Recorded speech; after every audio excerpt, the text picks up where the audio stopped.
Bienvenidos, bienvenidas a este acto que espero que sea de su agrado hoy y que pasen un buen rato.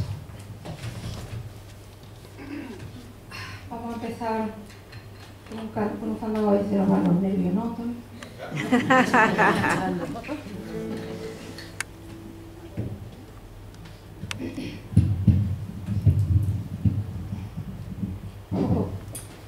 Yo creo que sí, bien aquí.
Bueno, he querido empezar esta charla con este fandango porque define muy bien de lo que vamos a hablar, lo que es un fandango. Primero porque habla de buscar la medida de un desgarro, porque realmente cantarlo es un desgarro, de la emoción y de la vida. Define lo que es un fandango y además define cómo se tiene que interpretar un fandango, porque en ello va también el contenido del fandango, en el tipo de interpretación. Yo voy a hablar un poquito de simbolismo, amor y rol de género en los fandangos de Huelva sin ser una entendida, por supuesto, solo una mera aficionada. Voy a partir voy a hacer una pequeña introducción, un breve repaso histórico y luego voy a ir directamente a hablar de las letras, de los contenidos semánticos del fandango. Para ello, bueno, como introducción, podemos decir que entre las distintas manifestaciones musicales de Huelva, los fandangos constituyen una práctica y una tradición musical de gran riqueza y de un gran valor sociocultural y siendo muy emblemáticos para la población. La interpretación de fandango está presente en toda la provincia y en una gran variedad de contextos, sean celebraciones, sean reuniones, rituales festivos tradicionales, situaciones informales de la vida cotidiana, en público o en un escenario. Son prácticas que conjugan formas tradicionales colectivas que se han mantenido en contextos muy locales, como romerías, cruces, con interpretaciones personales dirigidas a un público. En este caso hablamos de formas que se han ido flamencando, es decir, acercándose a una interpretación más flamenca que ha permitido una difusión más masiva.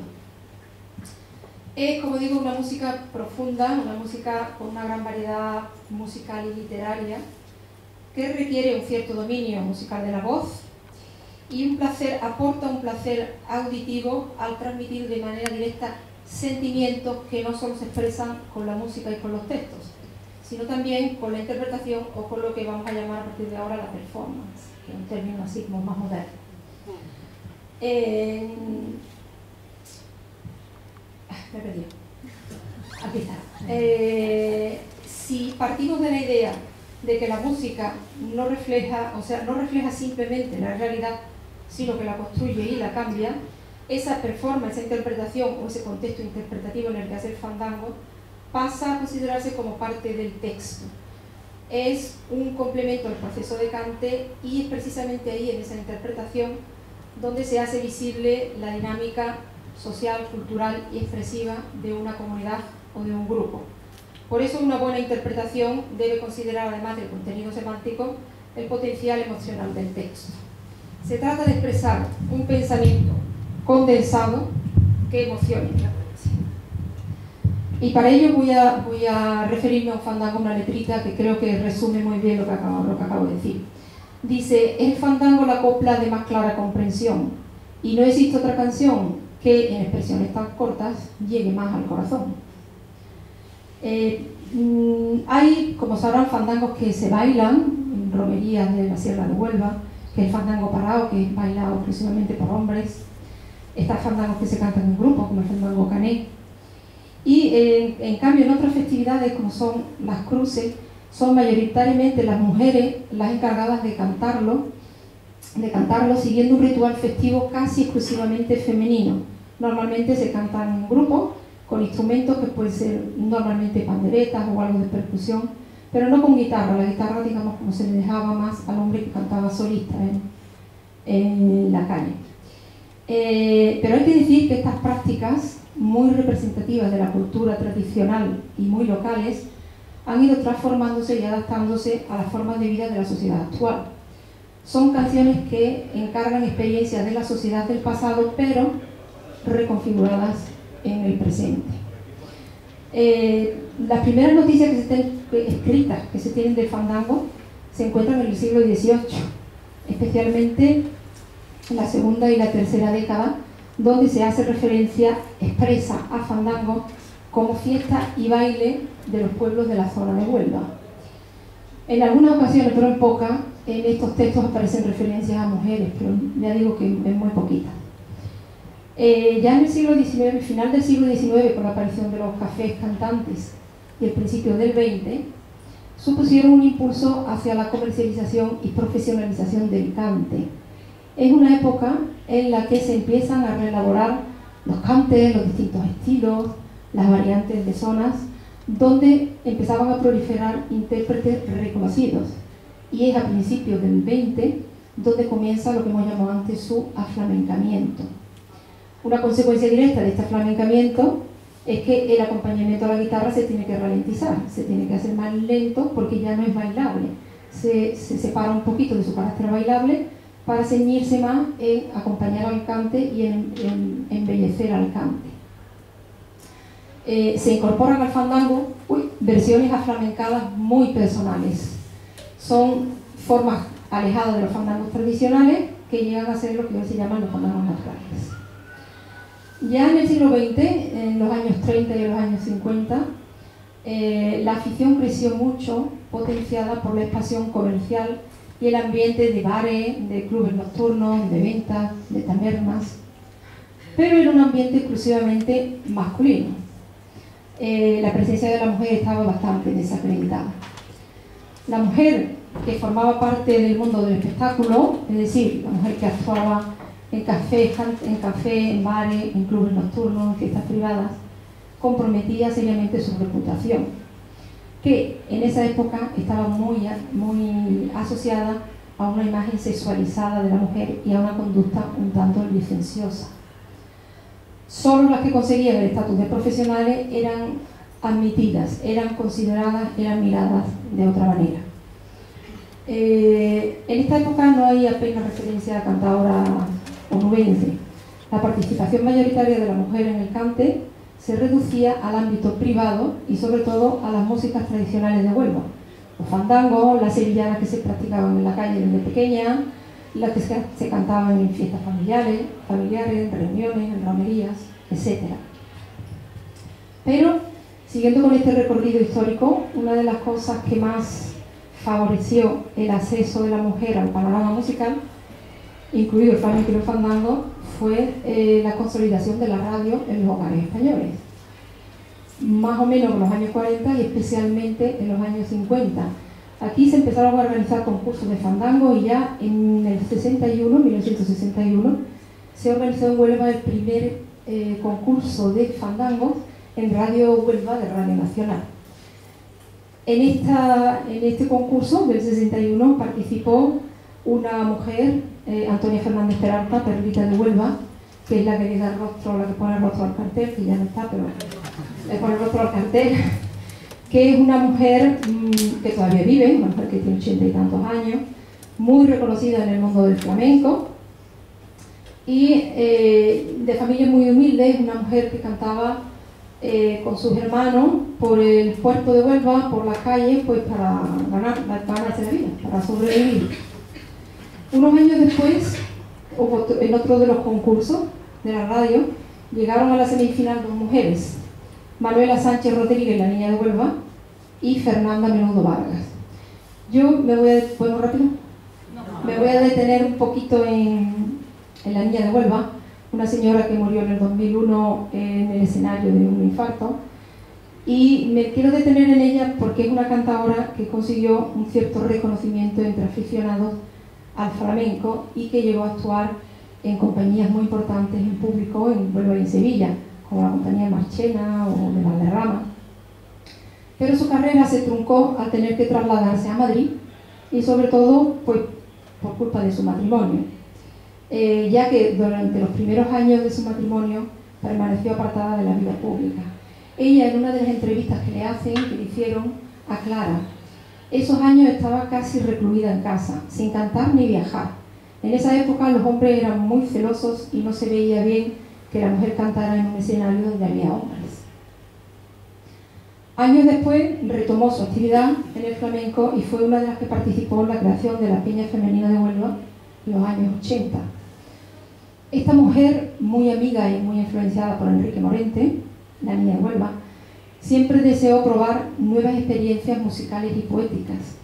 Lo más llamativo en su caso fue la renovación de letras que hizo con la introducción de textos de poetas consagrados y clásicos andaluces y españoles que ella misma seleccionaba por su carga emocional, es decir, ella lo seleccionaba según se identificaba emocionalmente con ellos. Esta visión del cante y esta búsqueda y renovación de la música y letras dentro de los estilos establecidos era bastante inusual para una mujer flamenca en esos años, pues normalmente la mujer elegía letras de un contenido un poquito más ligero, más de casa. Por eso podemos decir que tuvo una visión avanzada para su época. Sigo con este pequeño repaso histórico y llegamos a la época de la dictadura, donde siempre se ha dicho que hubo una degradación del género flamenco, porque Franco lo utilizó como símbolo de identidad nacional y como producto turístico de un alto valor ideológico. Sin embargo, ya en los años 80, y especialmente en Andalucía, hubo una revitalización de las tradiciones. Se reclama la autenticidad de Andalucía en el flamenco, donde cada vez es más popular, y empiezan a proliferar las peñas flamencas. Las peñas flamencas tenían dos objetivos. Primer objetivo, dignificar, conservar y difundir el cante fuera de las tabernas y del alcohol, es decir, sacar el flamenco de ese ambiente festivo, nocturno, de alcohol, de tabernas. Ese era el primero. Y el segundo objetivo era mantener el flamenco como dominio propio de la sociabilidad masculina. En Huelva la primera peña flamenca se creó en 1972 y estaba presidida y compuesta exclusivamente de hombres. Era un círculo cerrado de aficionados que conservaba actitudes sexistas sobre la participación de la mujer en el cante. Y aunque nacen como espacios para disfrutar, difundir y ampliar el conocimiento del flamenco, solo se tenía en cuenta el conocimiento del hombre. La presencia y participación femenina permanecía clausurada. Se potenciaba así un discurso sobre la superioridad intelectual masculina en el entendimiento y crítica del cante, y se seguían manteniendo los prejuicios morales sobre la figura de la mujer en el escenario, es decir, cantar, bailar, exponerse en público se asociaba a su sexualidad, sobre todo si se trataba de una mujer joven.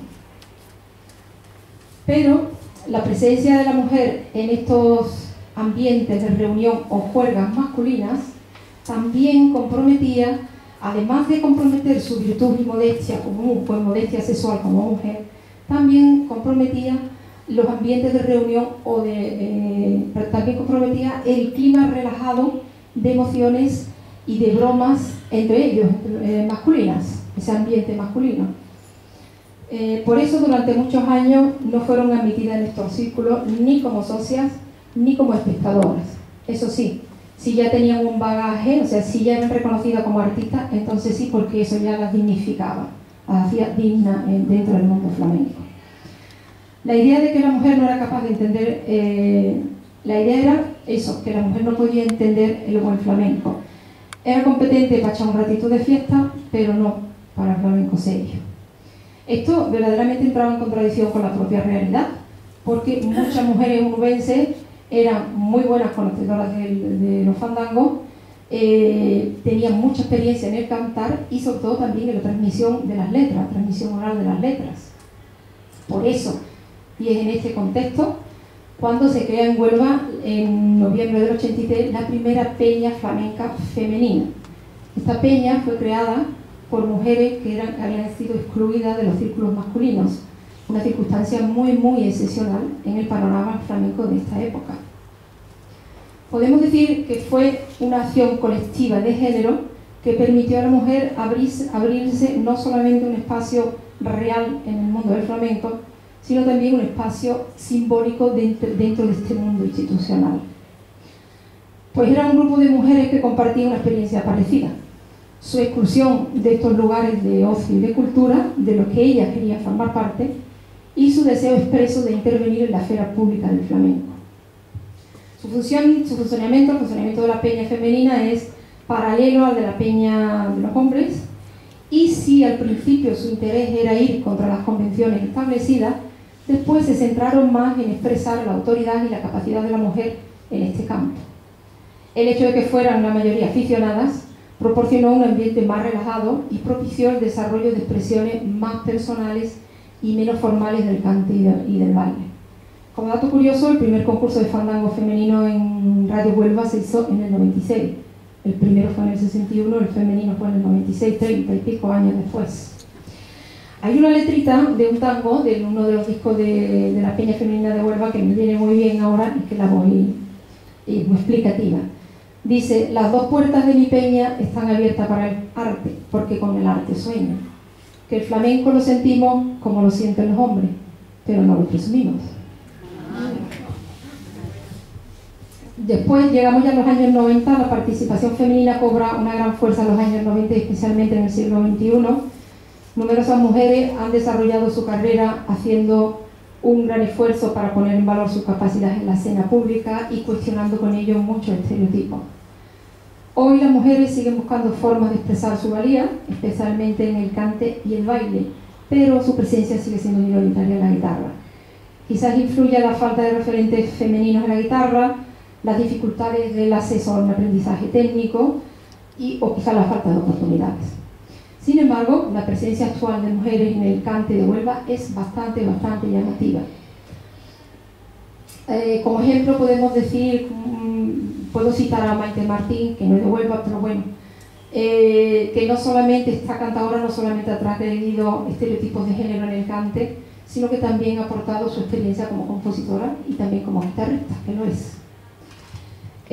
Termino ya este pequeño resumen, creo que es breve y conciso, y empiezo ya con la otra parte realmente con el título: Simbolismo, amor y roles de género, y con el estudio de las letras.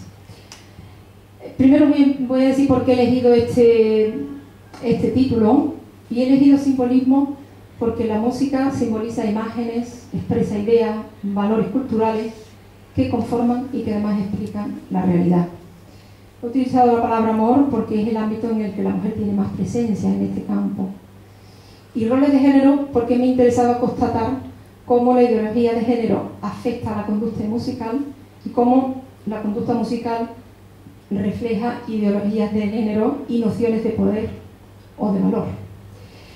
En ese sentido, cantar se convierte en un instrumento de empoderamiento para la mujer. Con su voz refuerza su presencia pública, afirma su valor, su creatividad y su poder e influencia en la comunidad. El hecho de cantar representa además el deseo de vivir el lado lúdico, la descarga emocional, el placer estético de la música. En este sentido, hablando ya del cante como descarga emocional, podemos decir que el fandango se vive como un drama social o como un drama en acción en el que las tensiones de la estructura social se renuevan, se redefinen, se expresan, se vuelven a redefinir, se cambian. Podemos decir que la gente crea, interpreta da forma a aspectos de su vida, de la cultura y de la comunidad y los exhibe en público. Para esta exhibición se utilizan imágenes, modelos, ideas, valores acerca del mundo y de sí mismo, valores de la vida, el compromiso con el medio, la relación con otras personas, aspectos espirituales, aspectos identitarios, etc. Para resumir, básicamente, podemos decir que se celebran dos aspectos esenciales de la vida. Por un lado, la vida natural, biológica, el ciclo de la vida, la juventud y el amor. Y por otro lado, la vida social, cultural, las relaciones personales, la confrontación, los vínculos con la familia, con el barrio, con los amigos, la vinculación al lugar, los aspectos lúdicos, etc. Y para terminar también esta parte, voy también a leer otra letrita de otro fandango que creo que viene muy al caso también. Dice: valiente, a mi fandango valiente le pongo muchos reaños, canto al hombre y a la vida, al amor y al desengaño, a la pena y a la alegría. Creo que resume muy bien todo lo que acabo de decir. Para poner en evidencia todas estas ideas, voy a partir del estudio de las letras, son algunas más antiguas, otras más actuales, y me voy a basar en tres temas. Uno, la naturaleza y el mundo sagrado, el amor y la referencia o la vinculación con el lugar. Empezamos con los rituales y simbolismos relacionados con la naturaleza, que responden al ideario de una sociedad patriarcal que pone de relieve la juventud, la fertilidad y el rol productivo de la mujer.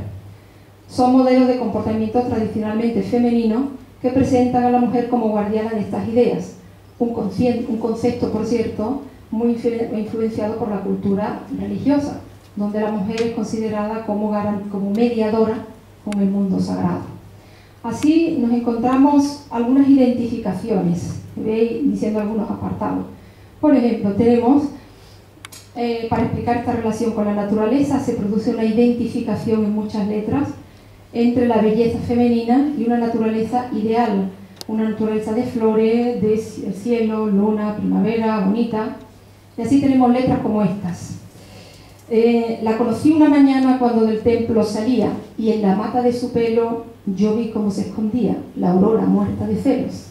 Sí, era una belleza tal que ni siquiera la aurora la igualaba. Me dieron tus resplandores al revolver de una esquina. ¿Sabes a qué vengo, niña? A coronarte de flores, de lirios y clavellinas. Por la vera del cielo la luna va caminando, de cuando en cuando se para por ver el color de tu pelo y los ojitos de tu cara. Yo corté flores de un almendro, amapolas de un trigal, y comparé sus colores con los tuyos soleá cuando me hablas de memorias. Aquí se hace pues una identificación entre lo blanco del almendro, la pureza, el rojo de la amapola del pudor, que es lo que realmente la mujer tiene que mostrar cuando estamos hablando del tema del amor. Después hay también una identificación o una contradicción, una peleilla entre lo que se considera belleza natural y belleza artificial. Y dice una letra: no te pintes más la cara que me gusta natural, que cuando te voy a besar noto una cosa muy rara y no te quiero dejar. Es decir, aquí el maquillaje, digamos que se asocia a una mujer un poquito como más mundana, por llamarlo de alguna manera. Después tenemos también el ideal de belleza relacionado con un mundo de fantasía, un mundo de triunfo, de riqueza, un mundo onírico. Y tenemos letras como: ni a tus ojos ni a tu cara yo le encuentro explicación. Es tu belleza tan clara que a mí me da la impresión que eres un cuento de hadas. O sea, es una identificación con un mundo onírico, con el encantamiento, con el mundo de princesas. Ninguna mujer guapa habrá, pero como tú ninguna. Eres el carro triunfante, la rueda de la fortuna, el sol se para a mirarte. Aquí identificada con la idea de suerte, fortuna, triunfo. Pero también referencias a la belleza como algo negativo, como algo que es inalcanzable. Y encontramos letras como: Dios mío, si yo fuera banquero yo te daba mis caudales, pero soy un pobre obrero y para pagar lo que tú vales, a mí no me alcanza el dinero. Es algo, digamos, como una belleza material que a lo mejor la podemos comprar. Después hay muchas letras en relación con el mundo sagrado, en la que se produce una identificación.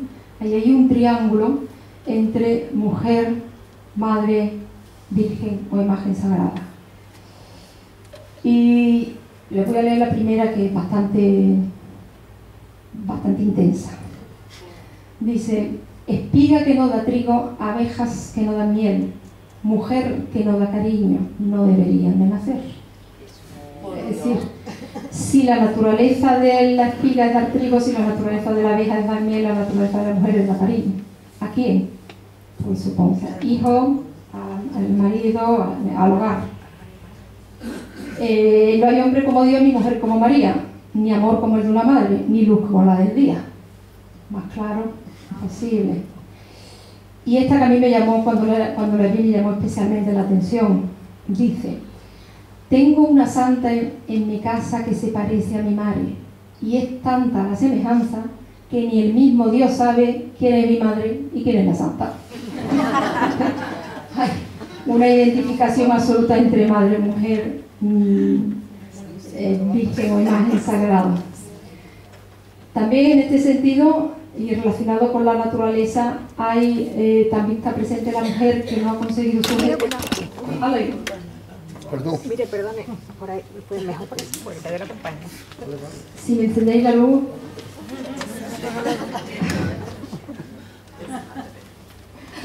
La mujer también que no ha conseguido el objetivo que tiene asignado, tanto por naturaleza como por el mundo sagrado, que es de esposa y madre. Y dice así: en Aracena la serrana, blanca como una paloma, en la casa de la loma envejecen 6 hermanas con sus 6 trajes de boda.